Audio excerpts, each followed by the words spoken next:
월요일 깊이 있는 시사 분석과 또 재미를 동시에 잡는 코너죠. 한 번 던져서 두 개 다 잡겠다. 자, 일석이조 박원석 전 의원, 김준일 뉴스톱 대표 나오셨습니다. 어서 오세요. 안녕하십니까. 안녕하세요. 조금 전 1시에 속보가 나와서 두 분에게 이거 먼저 의견을 좀 여쭤보겠습니다. 민주당이 지금 전당대회 과정을 쭉 이어가고 있는데, 자, 주말에도 이제 이 득표에 대한 발표가 있었고요. 강훈식 후보가 긴급 기자회견을 했어요. 두 후보께 맡긴다. 그리고 후보직을 사퇴했는데, 자, 요거는 박용진 후보와 단일화한 것도 아니고, 특정 후보를 뭐 지지한다라는 의견을 표명한 것도 아니고, 그렇다면은 박 의원님, 예. 왜 사퇴한 겁니까? 일단 지금 뭐 아직도 경선 초반이라고 볼 수가 있어요. 아직? 왜냐하면 지금까지 네. 당원들 한 30%밖에 투표를 안 네네네. 했거든요. 이제 당원이 굉장히 많은 호남하고 수도권이 남아 있는데, 강훈식 의원이 나름 텃밭이라고 생각하고 이번 당대표 선거에 나왔던 충청권 그 결과가 어제 발표됐지 않습니까? 네. 물론 그 전에 다른 지역보다는 조금 낮긴 했는데 대동소이했어요. 대동소이. 더 이상 이 경선을 이어나갈 동력을 좀 잃었다고 보고, 그렇다고 해서 단일화해서 누구의 손을 들어주는 모양새는 취하지 않겠다. 그냥 본인이 드롭하는 걸로 정리를 한 게 아닌가 싶습니다. 네. 예, 얼결에 그냥 갑자기 불시간에 이게 양자구도가 돼버렸어요. 김준일 대표님. 네. 같은 의견이십니까? 같은 의견이고요. 네. 큰 의미 없다. 뭐 그냥 5자로 말씀드리겠습니다. 예. 사퇴 발표까지 했는데 좀 의미를 부여해 주세요. 아니 그러니까 뭐 단일화에 대해서는 반 이재명 단일화만으로는 민주당 이끌 수 없다라고 이미 앞에서 얘기를 했고요. 네네. 그리고 앞에서 뭐 박원석 의원님이 지적해 주셨지만은 네. 본인 텃밭에서 이 정도로 안 나오면은 더 이상 네. 추진을 계속 나아갈 동력을 잃었다라고 봐야죠. 그래서 강훈식 의원은 뭐 이번 전당대회에 나와서 본인의 어떤 이름을 전국구로 일단 알린 뭐 그런 계기가 돼서 다음 총선에서 뭐 좀 충청권에 이제 맹주를 조금 노려보는 그런 이제 정치적 수순을 밟지 않을까 그렇게 보여집니다. 체급을 올렸다. 예. 그래서 이번 당대표 이제 선거에 출마한 게 꼭 당선되기 위해서라기보다는 다음에 뭐 충남지사를 노리고 있다 이런 얘기들도 의견이 분분했어요. 알겠습니다. 자, 의미는 짠하네요. 왜냐하면 강훈식 후보 저 인터뷰했는데 제 첫 질문이 강훈식이 당대표 됩니까? 반드시 됩니다. 그랬단 말이에요. 아니 당대표 선거 나오는 사람 치고 그렇게 얘기 안 하는 사람이 어디 있습니까? 그러니까 약간 이게 뭐 우정의 무대에서 어머니가 맞습니까? 우리 어머니가 확실합니다. 이런 느낌이 돼버렸어요. 자, 뭐 앞으로 또 여러 가지 뭐 기회가 있으니까 파이팅 하시길 바라고요. 이렇게 정리가 됐습니다. 하지만 오늘의 첫 번째 주제는 다른 거죠. 77주년 광복절입니다. 오늘 윤석열 대통령 이 경축사에서 역시 자유를 강조했는데 한 대목을 육성으로 듣고 오겠습니다. 자유를 찾기 위해 시작된 독립운동은 진정한 자유의 기초가 되는 경제적 토대와 제도적 민주주의의 구축으로 이어졌고, 이제는 보편적 가치에 기반하여 세계 시민의 자유를 지키고 확대하는 것으로서 계승되고 발전되어야 합니다. 자유를 찾고 자유를 지키고 자유를 확대하고 또 세계 시민과 연대하여 자유에 대한 새로운 위협과 싸우며 세계 평화와 번영을 이뤄 나가는 것입니다. 네, 아이고 링컨 대통령 생각이 나요. 국민에 의한 국민의 정부처럼 자유가 여러 번 나왔는데 이 짧은 인서트에 지금 자유가 6번 나왔는데 전체 연설문에는 33번이 언급됐다고 하고요. 예. 아마 지난 5월 10일 취임사 기억나실 텐데 이때가 자유가 가장 많이 35번. 거기에 버금가는 언급이었어요. 김준일 대표님 어떻게 들으셨습니까?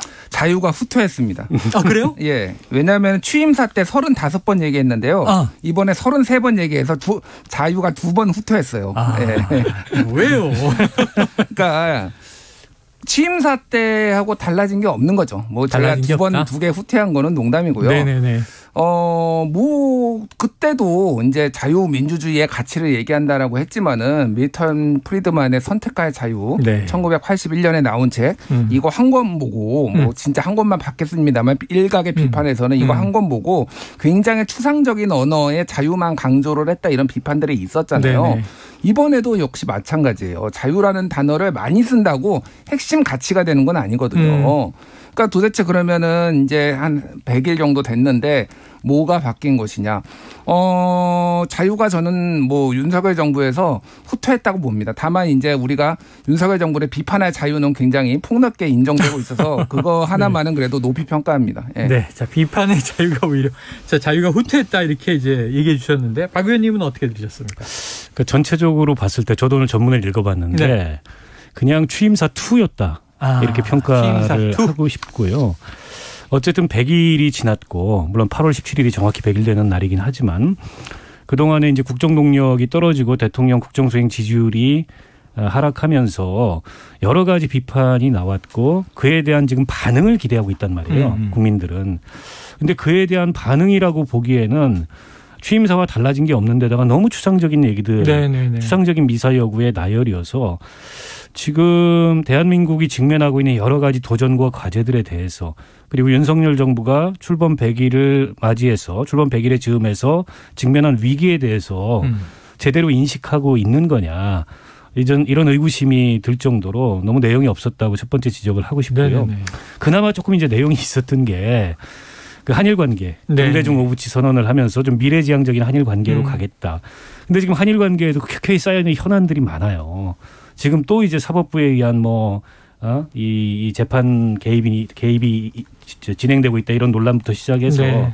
근데 그 이상 나가지 못한 측면이 있고 그리고 남북 관계에 있어서도 역대 대통령들의 8.15 기념사를 보면 대체로 남북 관계에 대한 새로운 제안이거나 큰 구상을 내놓거나 이제 그런 과거들이 많았습니다. 그에 비해서 이번에 그 북한의 비핵화를 위한 담대한 계획이라고 취임사 때 예고를 했는데 그 내용을 보면 일종의 이제 경제적 보상책, 당근책을 몇 가지 나열했어요. 네네. 그건 좀 진전이라고 봅니다. 그러나 북한이 그런 걸로 움직일 상대가 아니라는 건 너무나 우리가 명확히 아는 거잖아요. 그런데 북한이 뻔한 반응을 보일 그런 제안들 밖에 이 정치적 상상력이 미치지 못한다는 건 국정의 어느 면에서도 이 정부의 이른바 이제 철학, 비전, 생각, 계획 이런 게 여물지 않았구나. 그런 생각밖에 들지 않았습니다. 네. 자, 이번에 또 약간 좀 기조가 달라졌다. 그러니까 자유를 언급한 이 추상성, 여기에 대한 해석은 구구해요. 도대체 어떤 자유냐, 무엇을 위한 자유냐, 민주당에서 당장 누구를 위한 자유인가, 뭐 이런 또 얘기도 내놨던데. 제가 그 박원석 의원님 말씀에 조금만 붙여서 얘기를 하면은 김대중 오부치 선언을 계승한다고 했잖아요. 네네. 이게 되게 중요한 거거든요. 예. 김대중 오부치 선언이 왜 중요하냐면은 일본이 그러니까 우리나라에서 좀 착각하고 있는 거 잘못 오해하고 있는 게 일본이 한 번도 사과를 안 했다. 이 과거의 일제 시대에 대해서 강점기에 대해서 이렇게 얘기를 하는데 그렇지 않습니다. 네. 사과를 했어요. 예. 그거의 사과의 수위에 대해서 어느 정도로 우리가 받아들일 것이냐에 대해서는 뭐 진정성이 없었다 뭐 이렇게 평가를 할 수도 있지만은 대표적인 게 이 오부치 총리가 사과를 한 것이거든요. 그러니까 그때 김대중 대통령의 어떤 리더십으로 인해서 이게 가능했던 거예요. 그러니까 한일 관계 그 문화, 한일 문화 전면 개방하고 그리고 그런 유화적인 게 나오니까 또 김대중 대통령에 대한 존경심을 일본도 굉장히 드러냈거든요. 네. 그러니까 여기서 사과도 하고 그러면서 이제 발전적으로 이게 가능했거든요. 그러니까 김대중 대통령은 정말 저는 훌륭한 대통령이라고 본 게 그때 한중 관계도 좋았고요. 장쩌민 주석을 2번 만났습니다. 정상회담을. 그리고 남북 관계도 좋았고요. 한미 관계도 좋았어요. 주변국들하고 이거는 그 김대중이라는 그 이 역사적 인물이 본인의 리더십으로 다 이거를 끌고 갈 수 있었어요. 근데 이 김대중 오부치 선언을 계승한다고 했을 때 그럼 윤석열 대통령은 무엇을 할 수 있을 것인가? 어떤 리더십을 보여줄 수 있을 것인가에 대해서 말로 계승하는 거하고는 다릅니다. 그 리더십이 있는지에 대해서 조금 저는 굉장히 회의적이라는 거예요. 알겠습니다. 자, 그런데 오늘 이제 경축사 분석 여러 가지로 쭉 뭐 매체를 통해서 나오고 있습니다만 지난 주말에 국민의힘 이준석 대표의 작심 기자회견 주말 내내 회자되다가 지금도 후폭풍이 뭐 상당합니다. 이준석 대표의 1시간 작심 발언 중에 하이라이트를 듣고 오겠습니다. 민심은 떠나고 있습니다. 대통령께서 원내대표에게 보낸 어떤 메시지가 국민의 손가락질을 받는다면 그것은 당의 위기가 아니라 대통령의 지도력에 돌이켜보면은 양의 머리를 흔들면서 개고기를 가장 열심히 팔았고 가장 잘 팔았던 사람은 바로 저였습니다. 여럿이 모인 자리에서 누차 그들이 저를 그라고 부른다는 표현을 전해드리면서 권성동, 이철규, 장제원과 같은 윤핵관들 그리고 정진석, 김정재, 박수영 등의 윤핵관 호소인들은 윤석열 정부가 총선 승리를 하는데 일조하기 위해서 모두 서울 강북 지역 또는 수도권 열세 지역 출마를 선언하십시오. 네, 시종 일관 격앙된 이야기 그리고 아주 강한 발언들이 나와서 사실상 이제 전면전이다 뭐 이런 이야기가 주말에 쏟아져 나왔습니다. 박 의원님 어떻게 들으셨습니까? 일단 뭐 윤핵관에도 레벨이 있구나 이런 거를 또 이준석 대표의 입을 통해서 확인을 하게 됐고요. 전면전 표현을 하셨는데 뭐 누가 봐도 그렇죠. 저거는 이른바 이제 잔도를 불사르고 다시 돌아올 생각 없이 내 길로 가겠다. 그리고 장기적 시간이 아무리 걸리더라도 장기전으로 여론전을 통해서 이 상황을 헤쳐나가겠다. 이걸 선언한 거라고 볼 수밖에 없고요. 그동안에는 직접적인 윤 대통령에 대한 비난이나 저격은 상대적으로 자제해왔던 측면이 있어요. 근데 이제 어제를 기점으로 그에 대해서 금기를 두지 않겠다. 토요일을 기점으로 금기를 두지 않겠다고 선언한 거나 다름없고 특히 이제 뭐 이 땡땡 저 땡땡 했다. 대통령이 여러 사람이 모인 자리에서 나를 사실 저희 그거 다 알고 있었지 않습니까? 이거 뭐 다 돌았던 소문이에요. 근데 설마 본인이 직접 저 얘기를 할까 싶었는데 본인의 저 얘기를 했다는 건 이제는 앞으로 뭐 윤 대통령에 대한 어떤 저격과 비난에도 본인이 한계를 긋지 않겠다는 선언이라고 보고요. 그러니까 대통령의 이미지를 확 깎아먹는 결정적 얘기를 저는 한 거라고 봅니다. 그동안에 윤 대통령이 경험도 없고 뭐 거칠고 이래도 약간 대인배 스타일, 뭐 남자 이런 이미지가 있었는데 그게 아니고 속이 좁디 좁은 사람이구나라는 걸 다시 한번 이제 환기시킨 거고요. 그로 인해서 발생할 여러 가지 후폭풍에 대해서 고려를 안 했겠습니까? 이 정도 얘기를 할 때 개의치 않겠다는 선언인데 근데 이준석 대표가 그래서 궁극적으로 뭘 할 건가 이게 잘 모르겠어요. 일각에서는 뭐 신당 창당설도 나오는데 본인은 또 아니라고 그랬잖아요. 그리고 당장에 신당 창당을 할 동력도 없어 보이고 또 본인 앞에 있는 리스크도 있어요. 당장 가처분 문제도 있고 그다음에 지금 경찰이 진행하고 있는 수사 문제도 있고 그게 이제 어떻게 결과가 될지 모르겠으나 그게 결과화된다면 그 다음 스텝은 뭘까? 이쪽에 다리를 끊는다면 그 점에 있어서는 아직 이제 뭐 확언할 수 있는 게 없고요. 일단 그 이준석 대표의 그 장점이면 장점이고 강점이면 강점이 프레임을 자기중심적으로 굉장히 잘 만듭니다. 그리고 일종의 이제 말싸움에 그러니까 말의 지배력에 능한 거죠. 그에 반해서 이른바 이제 윤핵관 더하기 윤핵관 호소인이라는 분들은 대중 정치인이 아니고 일단은 그리고 이 싸움의 기술에 있어서 특히 말로 싸우는 싸움의 기술에 있어서 상대가 안 된다. 그 상대가 안 되는 게 지금 여론에 있어서 이준석이 우위를 보이고 윤핵관들이 궁지에 몰리고 당이 통째로 궁지에 몰리는 이 결과를 나타내는 게 아닌가 싶습니다. 네, 자 이제 이준석 대 당, 이준석 대 대통령실 심지어 전면전이라는 게 이런 건데 인서트에는 많이 빠졌는데요. 뭐 격한 편 국민의힘을 불태워야 한다. 자유와 인권의 가치를 또 강조한 건 대통령 오늘 연설과 묘하게 또 결이 있고요. 자, 보수 정당은 민족주의와 전체주의, 계획경제 위주의 파시스트적 세계관을 버려야 한다. 이건 뭐 진보의 기수 같은 느낌이에요. 김준일 대표님 오늘 이준석 대표와 뭐 1시간 정도 아주 긴밀한 대화를 나누고 오셨다고 들었어요. 뭐 긴밀한 건 아니고요. 오늘 그 오전에 이제 다른 방송 라디오에 나오고 밖에 나와가지고 1시간 정도 이런저런 정치적인. 그게 긴밀한 거죠. 아 그런가요? 박 의원님이 도대체 이렇게 해서 뭘 하겠다는 건지 모르겠다. 그 답을 좀 얘기해 주세요. 어떻게 하겠다는 겁니까? 일단은 뭐 영화에 좀 빗대면은 두 가지 영화가 이제 생각이 나죠. 이준석의 시점에서 보면은 영화 헤어질 결심. 그리고 윤석열의 관점에서 보면은 비상선언. 지금 다 상영 중인 핫한 영화들이네요. 그러니까 이게 이준석은 저 박해일이에요, 탕웨이예요. 완전히 붕괴된 건가요? 잘 모르겠습니다. 붕괴됐군요. 그러니까 중요한 건 이런 것 같아요. 그러니까 사실 이준석과 윤석열 두 사람이 정말로 다른가? 에 대해서 오늘 아까 전에 말씀하셨죠. 자유와 인권을 강조를 했다고. 윤석열 대통령도 계속 자유 얘기합니다. 계속 자유 얘기하고요. 심지어는 밀턴 프리드만식의 자유를 얘기를 하는데 이준석 대표도 계획경제 위주의 파시스트적 세계관을 국민의힘이 가지고 있으니 버려야 된다라고 얘기했는데 이게 미국식. 그렇죠. 그러니까 시장 자유에 다 맡겨라 이거잖아요. 시장 자유에 맡기는 거면은 이 두 사람은 이 부분에 있어서는 세계관이 되게 비슷해요. 사실은. 근데 이렇게까지 된 거는 그러니까 불화죠, 불화. 불화. 이 불화인데 이게 이준석 대표의 오늘 얘기를 1시간 정도 하면서 생각이 들었던 거는 아주 내밀한 이후의 계획이 있지는 않다. 예. 그러니까 한마디로 얘기하면은 한번 죽도록 싸워보자예요.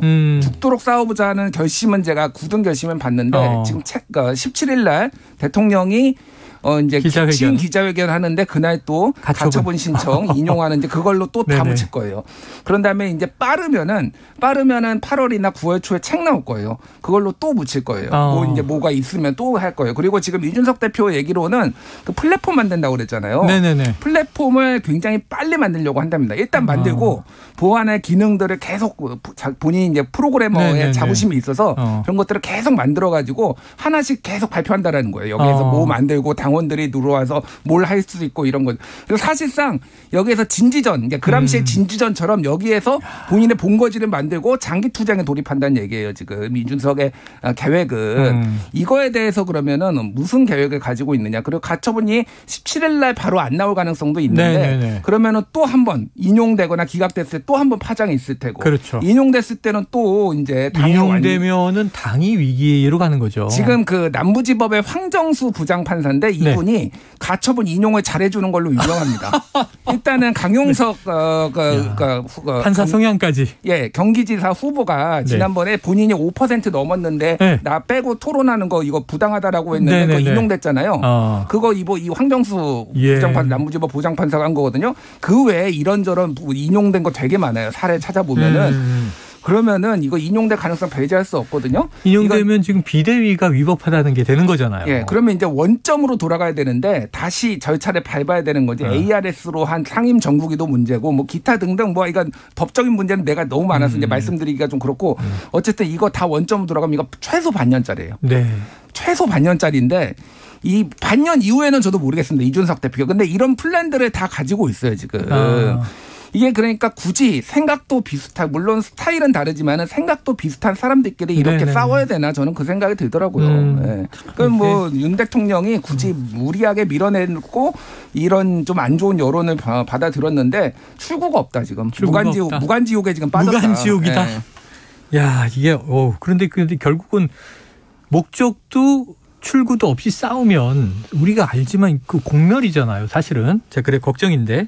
자, 요 대목을 한번 박 의원님께 여쭤볼게요. 핵심이 이른바 양두구육, 뭐 양머리, 개고기, 또 뭐 이 땡땡 저 땡땡 말씀하신 요런 게 문제였고 일전에는 이제 그 문자 유출에서는 내부 총질하는 당대표. 여기서부터 이제 촉발된 것 같습니다.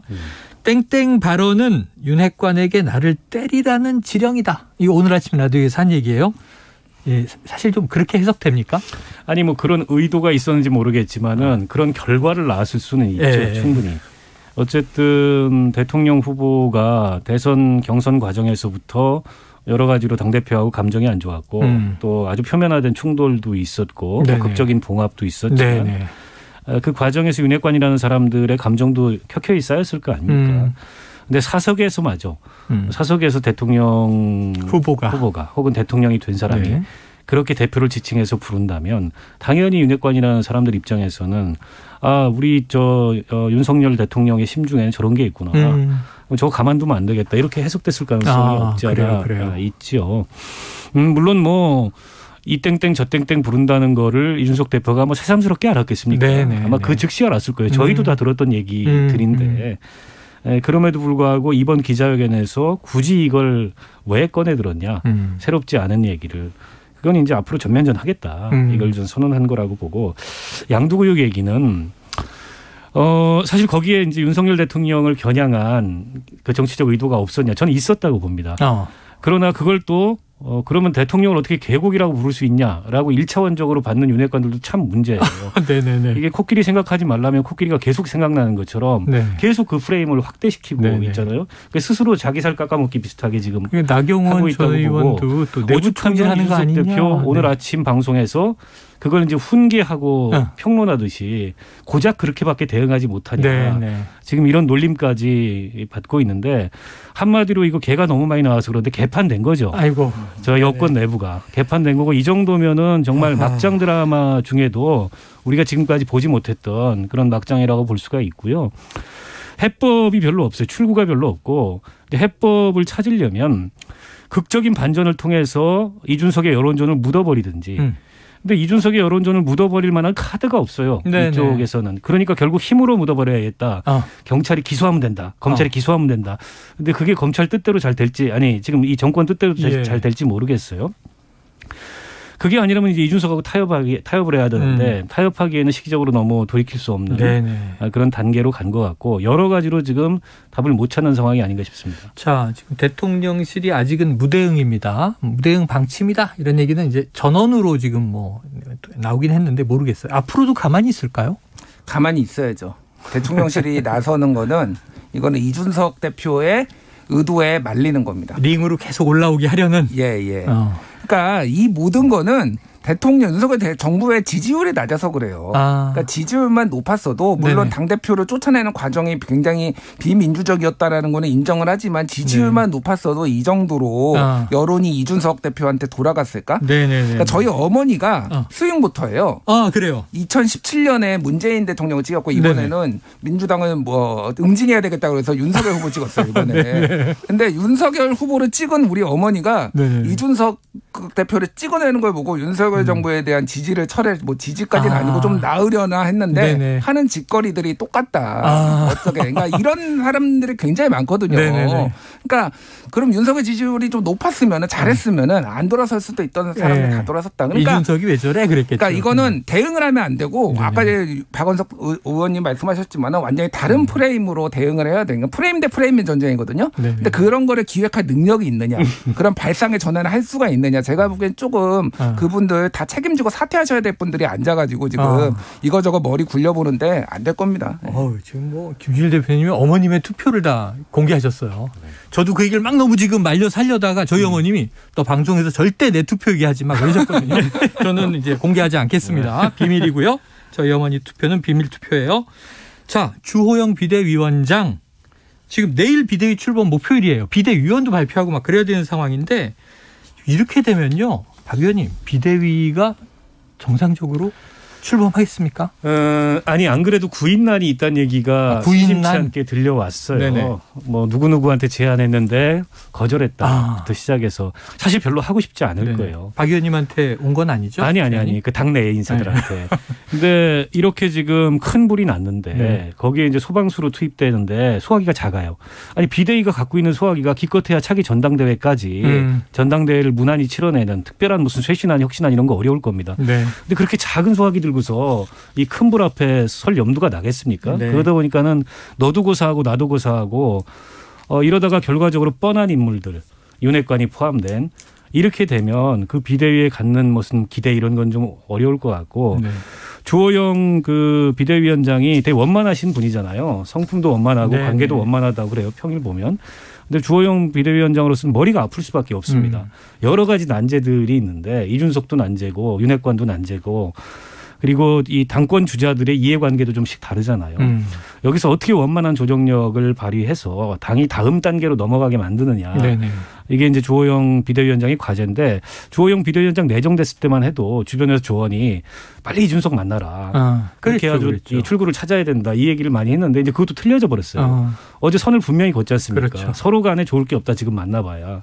그러니까 이 주호영 비대위원장으로서는 굉장히 머리 아픈 이런 상황이 쓴 게 아닌가 싶습니다. 알겠습니다. 그거 관련해서 짧게 말씀드리면은 이준석 대표가 차기 전당대회를 출마를 길을 열어주면은 뭐 그거 가지고 협상이 되지 않겠냐 일각의 관측이 있었잖아요. 그거에 대해서 단호하게 아니라고 했어요.